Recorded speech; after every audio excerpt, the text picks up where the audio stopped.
பேரன்பு கொண்ட பெரியோர்களே, தாய்மார்களே, இளைஞர்களே, மாணவர்களே, முகநூல் தோழர்களே, உங்கள் அனைவருக்கும் என்னுடைய பணிவான வணக்கத்தை தெரிவித்துக் கொள்கிறேன். இன்றைய தினம் மிகச் சிறப்பாக இந்திய நாடு முழுவதும் சுதந்திர தினம் கொண்டாடப்பட்டு வருகின்றன. 1947ஆம் ஆண்டு ஆகஸ்ட் 15ஆம் தேதி நள்ளிரவில் நமக்கு ஆங்கிலேயர்கள் சுதந்திரத்தை கொடுத்தார்கள். ஆனால் இந்திய மக்கள் அனைவரும் போராடி வாங்கிய ஒரு சுதந்திரம்தான். பல்வேறு தியாகங்கள் செய்யப்பட்டிருக்கிறது, பல்வேறு உயிர்கள் தியாகம் செய்யப்பட்டிருக்கிறது, பல்வேறு கொடுமைகள் நடந்திருக்கின்றன, பல்வேறு வீர தழும்புகள் வரலாறாக ஆகியிருக்கிறது. இப்படிப்பட்ட ஒரு துன்பங்களையும் துயரங்களையும் தொல்லைகளையும் அனுபவித்துதான் இந்த சுதந்திரம் நாம் பெற்றுள்ளோம். இப்படிப்பட்ட ஒரு சுதந்திரத்தில் பல்வேறு வரலாறுகள் இருந்தாலும் கூட இந்த நாளிலே நாம் இதற்காக உயிரை மாய்த்து கொண்ட பலியாக்கப்பட்டவர்களை நினைத்து பார்க்க வேண்டியது நமது கடமை என நான் கருதுகிறேன். சரி, சுதந்திரம் அடைஞ்சாச்சு, எல்லாருக்கும் சுதந்திரம் கிடச்சிச்சா அப்படின்னா அது அடுத்தது பார்ப்போம், கிடச்சிச்சா இல்லையான்ட்டு. ஆனால் அன்றைய தினம் ஆங்கிலேயரிடமிருந்து இந்த நாட்டை காப்பாற்ற வேண்டும், இந்த மக்களை காப்பாற்ற வேண்டும், இந்த நாட்டு மக்களுக்கு எழுதுவதற்கு, பேசுவதற்கு, போராடுவதற்கு ஒரு உரிமை பெற வேண்டும் என்பதற்காக நம்முடைய முன்னோர்கள் துன்பப்பட்டு வாங்கிய நாள்தான் சுதந்திரம்தான். இன்றைக்கு இந்தியா முழுவதும் பட்டி தொட்டியெல்லாம் இன்றைக்கு ஊராட்சி மன்ற அலுவலகத்தில் தொடங்கி குடியரசு மாளிகை வரை இன்றைக்கு இந்த விழா மிகச் சிறப்பாக கொண்டாடப்பட்டு வருகிறது. நீதிமன்றங்களில் கொண்டாடப்படுகிறது, தலைமைச் செயலகத்தில் கொண்டாடப்படுகிறது, பட்டி தொட்டியெல்லாம் கொண்டாடப்படுகிறது. இப்படிப்பட்ட ஒரு சுதந்திர தின விழாவில் நாம் இதற்காக போராடி உயிரை விட்ட அவர்களை, தியாகங்களை நினைவு கூறுவது நான் கடமை என நான் கருதுகிறேன். என் மனதை பாதித்த மிகப்பெரிய ஒரு விஷயம் என்னவென்று சொன்னால், 1919ஆம் ஆண்டு ஜாலியன் வாலாபாக் என்ற அந்த பார்க்கிலே நடைபெற்ற அந்த கொடூரமான கொலைகள், துப்பாக்கிச்சூடு மிகப்பெரிய வரலாறிலே மிகப்பெரிய ஒரு விழுப்புண்ணாக, மிகப்பெரிய ஒரு துயரமாக வர்ணிக்கப்படுகின்றன. டயர், ஆங்கிலேய படையின் தளபதி டயர் மிக மோசமானவன், மோசமான கொலைக்காரன், மோசமான கொடூரமானவன் என்று உலக வரலாற்று அறிஞர்கள் அவரை வர்ணிக்கிறார்கள்.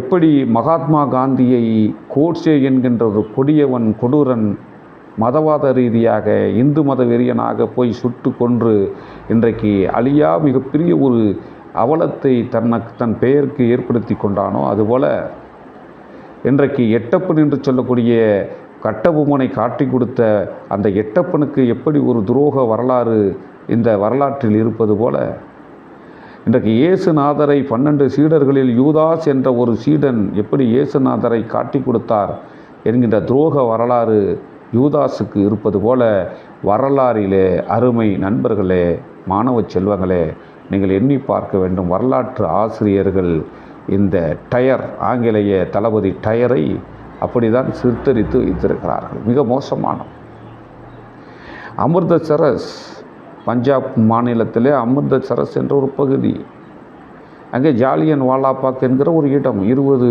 ஏக்கர், ஒரே வழி தான், சுற்றிலும் காம்பவுண்டு, நடுவில் ஒரு கிணறு.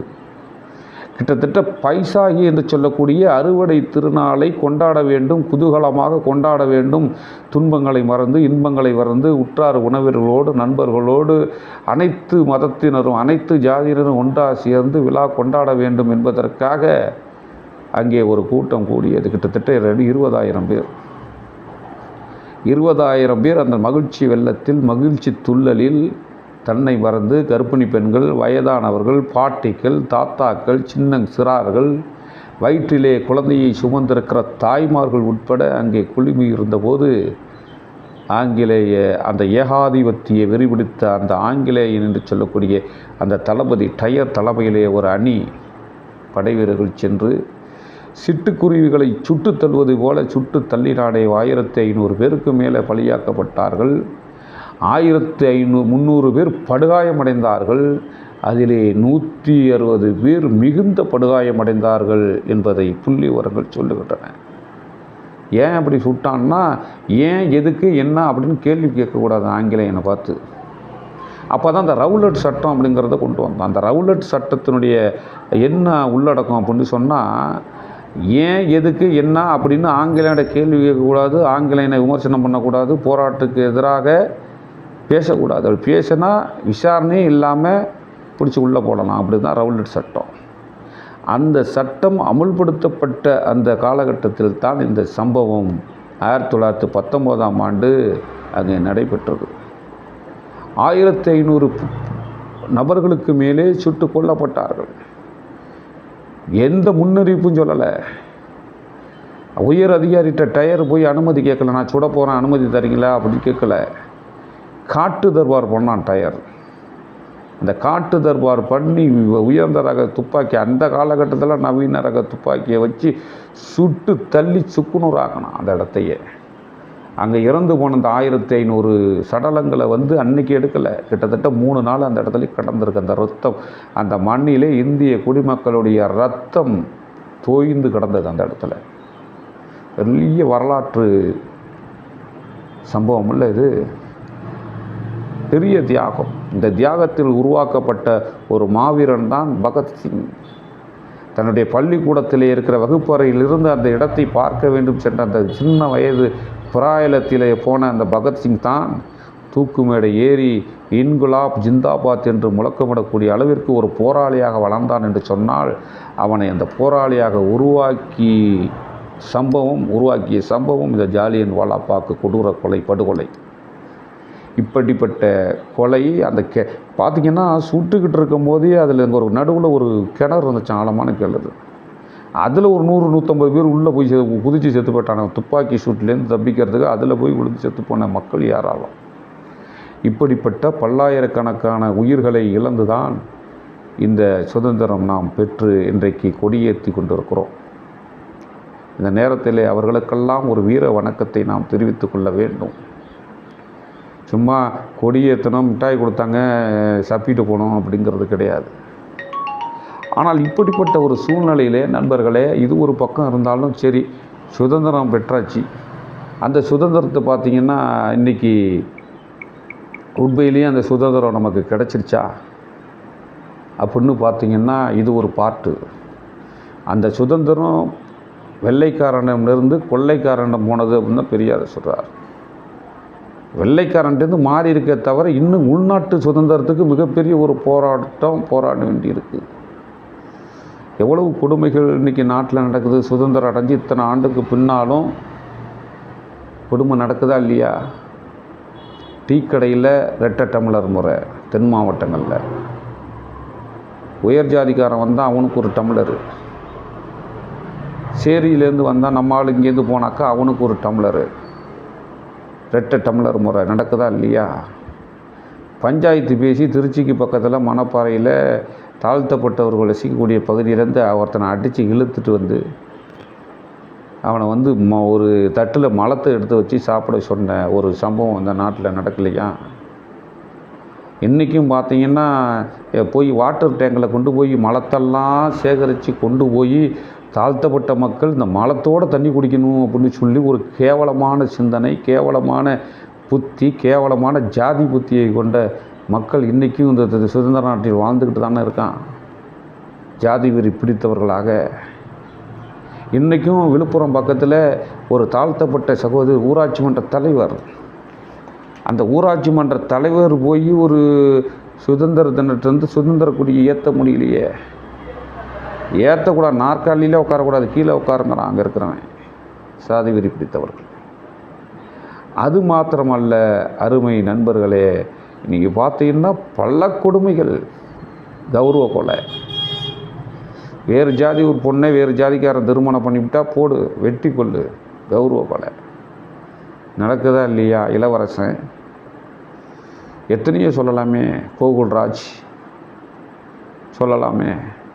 இப்படிப்பட்ட சம்பவங்கள் இந்த நாட்டில் நடந்து கொண்டு தான் இருக்கின்றன.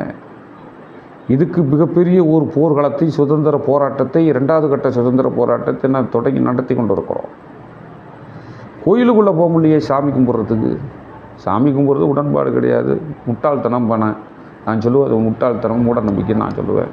ஆனால் விருப்பப்பட்டு போகிறவன் போய் எனக்கு அதில் நம்பிக்கை இருக்குன்னு போய் சாமி கும்பிட போனால் தீவெட்டிப்பட்டியில் நடக்கலையா, நீ எதுக்கு என் கோயிலுக்கு வர்ற? இது இந்த ஜாதிக்கு சொந்தமான கோயில், நீலாம் இந்த 8 நின்று தான் சாமி கும்பிடணும் சொல்கிறானா இல்லையா? கொடுமை இல்லையா அது? ஆகவே பேரளவில் சுதந்திரம் அடைந்தாலும் இன்னொரு சுதந்திர போராட்டத்திற்கு நாம் தயாராக வேண்டிய நிலையில் இருக்கிறோம். பெரியார் தான் கேட்டார், ஒரு சுதந்திர நாடு அப்படின்னு இருந்துச்சுன்னா அந்த நாட்டில் ஜாதிய கொடுமையும் இருக்கலாமா? ஒரு ஜாதி கொடுமைகள் இருக்கக்கூடிய, ஒரு ஜாதி இருக்கக்கூடிய நாடு சுதந்திர நாடுன்னு சொல்ல முடியுமா அப்படின்னு செவுளில் அரைஞ்ச மாதிரி ஒரு கேட்ட கேள்விக்கு இதுவரையிலையும் தமிழ்நாடு மட்டுமல்ல, இந்தியாவில் ஒருத்தம் கூட பதில் சொல்ல. பாரத மாதாக்கு ஜெய்ஹிந்த் அப்படின்னு சொல்லக்கூடிய யாருமே இந்த கேள்விக்கு பதில் சொல்லலை. இந்த கேள்வியே பட்டவர்த்தமாக பளிச்சுன்னு வெளிப்படையாக கேட்ட தலைவர்கள் யாருமே கிடையாது, பெரியார் தவிர. இந்த நேரத்தில் சிந்தித்து பார்க்க வேண்டும். இந்த இயக்கம் ஏன் உருவாக்கப்பட்டுச்சு? இன்றைக்கி இந்த இயக்கத்தினுடைய கொள்கை புரியாமல் பல பேர் பேசிக்கிட்டாங்க. இந்த இயக்கம் தொடங்கியதற்கு காரணமே ஜாதியை ஒழிக்கணும். ஐயா தான் கேட்குறாரு, இது நாடாயா? இது ஒரு ஜாதி இருக்கிற நாடு இது சுதந்திர நாடுன்னு சொல்ல முடியுமா? ஒரு சுதந்திர நாடுன்னு சொல்லக்கூடிய நாட்டில் கொடூரமான ஜாதி இருக்கலாமா? இந்த கேள்விக்கு பதில் உண்டா? சொல்லுங்கள் பார்ப்போம். இன்றைக்கு சுதந்திர தின விழாவிலே இதை தான் நாம் சிந்தித்து பார்க்க வேண்டும். அற்புதமான கேள்வி இல்லது. ஆகவே தான் நண்பர்களே, இந்த சுதந்திர தினத்தன்று அவர்களுக்கு உயிரை விட்டு மாய்த்து சுதந்திரத்தை பெற்றுத்தந்த அவர்களுக்கு வீர வணக்கத்தை செலுத்த நாம் கடமைப்பட்டிருக்கிறோம். அதே நேரத்திலே பெரியார் கேட்ட கேள்வி, சுதந்திர நாடு என்று சொன்னால் அந்த நாட்டில் ஜாதி இருக்கலாமா?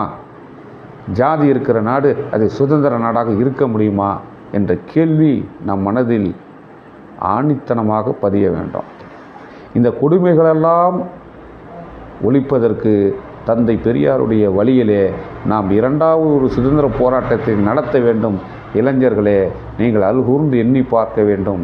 பெரியாருடைய சிந்தனையினுடைய கருத்தை ஒத்து நீங்கள்லாம் போராட முன்வர வேண்டும் என்று இந்த நேரத்திலே உங்களை பணிவோடு நான் இந்த சுதந்திர தின விழாவிலே 2ஆம் கட்ட சுதந்திர போராட்டத்திற்கு நாம் தயாராக வேண்டும் என்கிற கருத்தை உங்கள் நெஞ்சிலே நிறுத்தி நான் என்னுடைய கருத்தை முடிக்கிறேன். நன்றி, வணக்கம்.